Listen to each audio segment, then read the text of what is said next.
It's interesting. I had one of my best friends in law school. Is really funny. Law school is not that much fun, but one of my best friends really funny. She had tons of very funny expressions, and one of them was a PGO. I've mentioned it sometimes in the show, and it was an abbreviation for a pointed glimpse into the obvious. And she would say it sometimes, kind of muttered under her breath, and people would say something really obvious. She said, "Oh, PGO, pointed glimpse into the obvious." This caption is a pointed glimpse into the obvious. Crime goes up after police are defunded. Who could have predicted that? Who could have predicted that? I want to hit some stories about that, and because it's the most kind of shocking thing that anyone's shocked by this. That anyone's saying, really, that's surprising. Okay, so we had just a horrific new data out relating to violence in this country, violent crime. 16 children shot, and this is, I think, over the gun violence has surged. 16 children thought over July 4th weekend. Atlanta police told reporters that 2020's July 4th weekend was the most violent weekend he could recall. 16 homicides in June, marking a record in violence not seen since 2003. In New York City, shootings surged by more than 358%. Get that again. In New York City, where they are proudly defunding the police, took away over $1 billion, B as in boy, $1 billion from the police budget, shootings surged by more than 358% in mid-June when compared to the same time in 2019. Same violent streak continued into July. Many victims, young children shot. So you have, as calls for police reform grow, and in these big cities, there's obviously, when they say police reform, that's one thing. It can mean better training, ruling out the chokehold, except in extreme circumstances. There are things, and we can constantly, for all of time, we may be improving police training, police procedures. But if they mean by police reform, defunding the police, taking patrollers off the street, you are essentially enabling crime. And this is the PGO. If you stop sending police into the community, if you stop police being available in communities to go and fight crime, and the criminal element always there, always ready, you're shockingly not going to you're going to have more crime. So in the great city of Chicago, over July 4th weekend, nearly 80 people shot in Chicago, 15 people killed just over July 4th weekend, and that was just since last Friday. 12 of those people who were shot were under 18. Two of that 12 were killed. So 2 people under age 18 killed in Chicago due to gun violence. There's some of them small children, obviously not in the slightest involved in gang violence and violent activity and crime of any kind. 7:02 p.m. Saturday, a sweet little girl, Natalia Wallace, 7 years old, shot in the forehead as she and other children played in their yard at the 100 block of North Latrobe Street. I mean, literally, I can hardly stand to tell you these stories except to say violence is rampant. And in Chicago, they've had a major problem. Democrat-run city for decades, and rampant crime. And they have among the strictest gun control laws in the country, clearly not stopping the criminals from getting guns. And then the Chicago mayor came out with her statement. The Chicago mayor happens to be a woman. Chicago Mayor Lori Lightfoot blamed on Monday, after July 4th weekend, coronavirus as a reason for the city's escalating murder rate. When told the homicides in Chicago were up more than 30%, what's happening right now? She said, well, there's the ecosystem of public safety, all these forces coming together at the same time, making it difficult. Ecosystem of public safety isn't just law enforcement, blah, blah. They've been hit hard by COVID-19. She went out of her way to dig in and say they're really going to crack down on people having parties but not because of potential gun violence, because of coronavirus. She's got her people, her city, and the horrific nature. I mean, I don't want to keep reading young children shot and horrible stories, but you have to ask yourself, how is it that someone who engages in these policies, stands up for these policies, how does she get reelected? How do people in Chicago keep thinking this is a swell idea? So this is in fact, she's threatening taking people to jail who are having parties because of coronavirus, not because she's worried about them shooting each other, because of coronavirus. There, they can crack down and take people to jail. She went, by the way, she has one of the things that part of the shutdown in Chicago, you're not allowed to go to the hairdresser. That's one of the non-essential businesses shut down in Chicago. She, however, managed to sneak out and visit her hairstylist, and she justified her decision by saying, and she violated her own lockdown orders and said, I'm the public face of this city. You know, I'm a person who takes personal hygiene very seriously. And I felt like I needed to have a haircut, so I got a haircut. Okay, who cares about everybody else as long as you got your haircut, Mayor? And to be clear, I want businesses open. I'm not not saying she shouldn't get to go get a haircut. I'm saying people ought to go be able to get haircuts, but they shouldn't be shutting down businesses. Go to New York City, another place they voted to take away funding from the police, voted to move their funding efforts to all sorts of, who even knows what they're going to come up with. So New York City weekend violence on coronavirus was really, really bad, really, really bad. New York City shootings tripled last week as compared with the same week in 2019. So you see how defunding police made crime, as the left would tell you, defund the police and everything will be okay. It doesn't make crime go down, it makes it go up. And these are, we can read these statistics and these numbers, and I can tell you the numbers, and they sound horrible. These are real people. These are people whose lives mattered just as much as anyone else's life mattered, especially the innocent children. There was a video, that a killing of a dad on the streets of New York City. I couldn't even bring myself to play it for you, but literally crossing the street, holding his sweet little daughter's hand, and some car came by, slowed down, window open, and just shot the dad in the head and killed him. These people deserve to live in a safe society.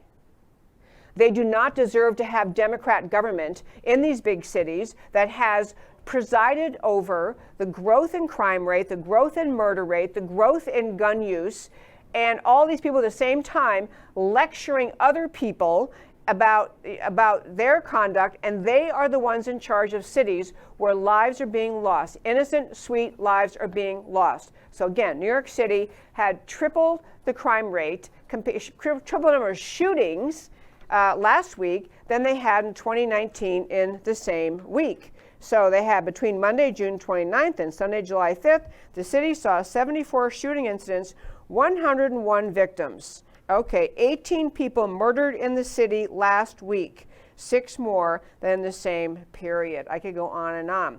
De Blasio joining his buddy, Mayor Lori, I forgot her last name, Lori of Chicago. Anyway, Mayor de Blasio in New York City blames New York City weekend violence on the coronavirus. Don't you see? The coronavirus. He's had a shutdown there. He's blaming the violence on coronavirus, and he vows to double down on coronavirus shutdowns to keep the city safe. Not making a lot of sense. A lot of death and just despair. And in New York City, you're actually seeing some people, even official type people, speaking up. 2 New York Police Department commanders from Manhattan put out a tweet and said, the community is suffering. Where are our elected officials? Imagine being a police officer in New York City. You've been vilified and criticized and mocked by this Democrat joke of a mayor, de Blasio, who is mocking the importance of the police and who is cutting the budget to the police. And you have crime growing up, and the police officers are saying, what is it you think we're going to do? What are we supposed to do around here? Because we don't have the budget. We have now does the mayor not have our back? The mayor is blaming us for what is happening in New York, instead of giving the police, if they need to do retraining, they need to do fixing, whatever it is, fine. But you have to have police in order to have ordered liberty. Well-funded, well-armed police to have ordered liberty in our country. I'll tell you one more story in this segment, and then we're going to wrap up. But this is really interesting. I'm going to touch on this again on Thursday. I can't do it in tomorrow's show, but I will on Thursday's show. So in Minnesota, you probably remember Minneapolis, one of the first cities, voted to defund the police. So, they've got all their community hippies are going to run the city or something. Who knows? Minnesota, by the way, has the most interesting meld of background. Very quickly, they have a huge presence of the Democrat Party in Minnesota.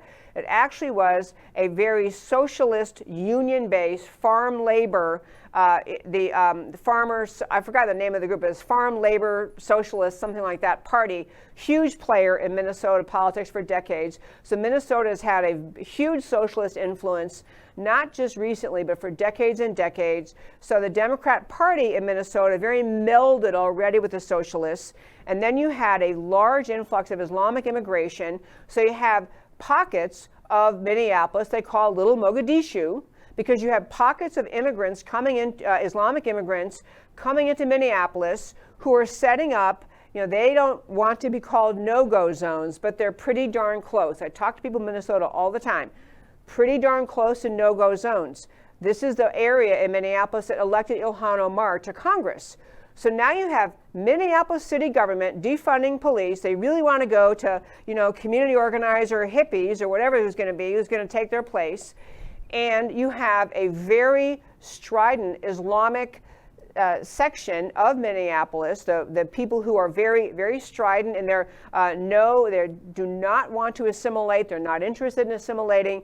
They have very much their own area carved off. In fact, they had the city agree to build a wall around one very large area of Islamic immigration into Minneapolis. And so you have all sorts of elements leading to a big challenge. So 2 members of the Minnesota state legislature, 2 representatives of the Minnesota legislature talked to the media to say that who is going to replace the police in these communities with a strident leftist presence combined with a strident Islamic presence. And they said Antifa and Muslim groups plan to police Minneapolis under Muslim rule. 2 state reps gave a statement, gave an interview saying they're concerned that in Minneapolis you're going to have Antifa and Muslim groups plan to police Minneapolis under Muslim rule. I need to cut out because we're about the end of the show today, but I just want to plant this seed and we'll come back to it on Thursday. If you Google that story, immediately you will get the first thing that pops up is Snopes. That's ridiculous. That's ridiculous. That no one's, we've checked. This is not true. This is not happening in Minneapolis. Don't let these people frighten you. They're trying to say this story is not real. The story is real, that the 2 representatives spoke to the media to register their concern, but they're saying there's no reason to be concerned. That is silly. But I want you to think about what would happen, how logical it is what they're saying. You have the police defunded. You have you have Islamic gangs already because they get in trouble in Minneapolis. You have an Islamic enclave that is not interested in any kind of connection with the rest of American culture, Minnesota culture, very unto themselves, don't want to assimilate. They are very strong supporters of Sharia, Islamic law. It is what happened all over Western Europe, where you had Islamic enclaves setting up no-go zones and ultimately getting to where in the no-go zones, the police and other emergency vehicles and personnel could not enter those areas. If you think that this concern is unfounded, and you have Antifa, which is a fascist communist organization, very much wants to overthrow the American system of government, very much wants to overthrow the idea of police enforcing American law. So Antifa has locked arms with the Muslim extremist groups, the Islamist groups in Minnesota. This is not new. This just didn't happen after George Floyd. We're talking about a decade or more of very combined efforts of Antifa, radical communists, radical leftists, with radical Islamists in Minnesota, in a state filled with history of people who are trending towards socialism. And you think that the idea that these two state reps posed to the media is absurd? I mean, Snopes can probably legitimately say, we could not find any evidence of an announcement put out by Antifa and the Muslim groups in Minneapolis that they intend to put in place Minneapolis under Muslim rule. No such announcement exists. Therefore, the concern of these two state reps is ridiculous. Snopes can mock the idea because there's no formal announcement. It's not like Antifa is going to put out a press statement saying, hey, by the way, we locked arms with these Muslim extremists here, Islamists, and we're on board. We're going to put on this Muslim rule, Sharia patrols, whatever they're going to call it. They're not going to announce it. This is the way the insidious actions of Antifa, other radical leftists, and Islamic groups in this country, they don't announce it and come forward and do it. They just do it. So we'll watch the situation in Minneapolis. I'm going to follow up on this story with an expert. I'm not sure I can get him on Thursday, but sometime soon on this very story to find out what's really happening in Minneapolis. But the concept, the idea that if you outlaw the police, you defund the police, you have an Islamic enclave that wants nothing to do with the rest of society, and they've locked arms with the Antifa, radical, anti-American, fascist communists. The idea that they might think they get to take the place of the police, I mean, it's as I said earlier in the show, it's a PGO.